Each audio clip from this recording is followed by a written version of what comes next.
सरकार म्हणेल की आम्ही महामंडळाला पैसे देऊ, पण सरकारकडेच पैसे नाहीत, तिथे ते महामंडळाला काय देणार?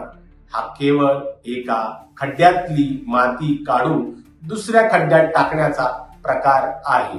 या संपूर्ण योजनेतील सर्वात मोठा तांत्रिक आणि व्यावहारिक अडथळा तुम्हाला सांगतो.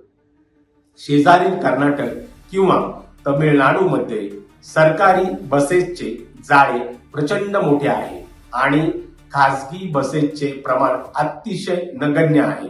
त्यामुळे तिथे ही योजना लागू करणे सोपे होते.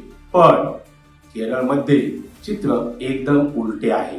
केरळमध्ये खासगी बस चालकाची आणि त्याच्या बसेसची संख्या सरकारी बसेसच्या तुलनेत कित्येक पटीने जास्त आहे.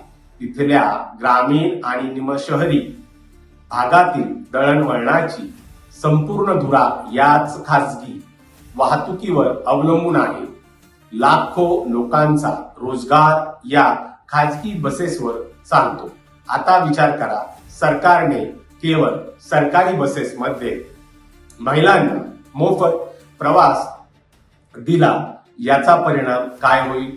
उघड आहे, महिला प्रवाशांची मोठी गर्दी केवळ सरकारी गाड्यांकडे वळेल आणि वर्षानुवर्ष सेवा देणाऱ्या खासगी बसेस रिकाम्या धावतील. यामुळे कोरोनाच्या धक्क्यातून कसा बसा सावरलेला आणि आधीच तोट्यात चालणारा खासगी बस व्यवसाय पूर्णपणे उद्ध्वस्त होईल.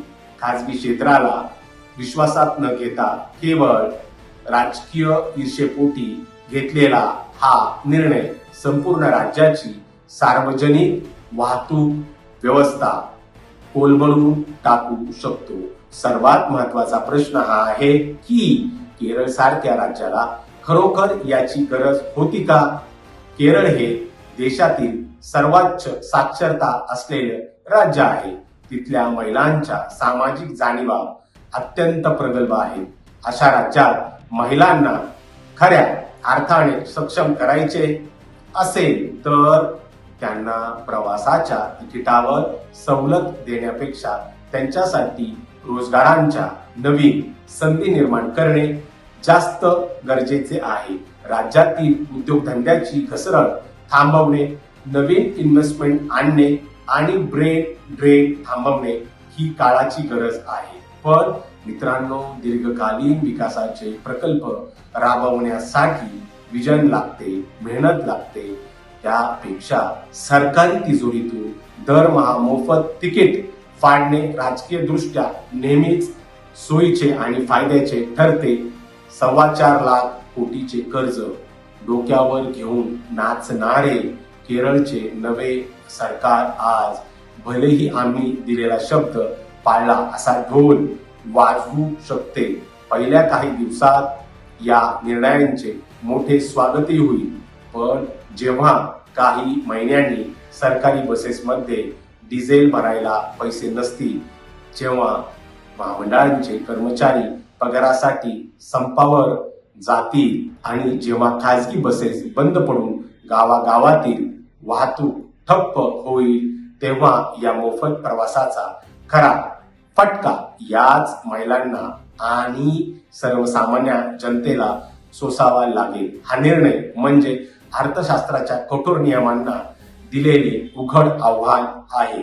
मुख्यमंत्री व्ही.डी. सतीशन यांनी लोकप्रियतेसाठी घेतलेला हा निर्णय भविष्यात केरळला आर्थिक विवंचनेच्या आशा खोल गर्तेत ढकलणारा ठरेल, जिथून बाहेर येणे जवळपास अशक्य असेल.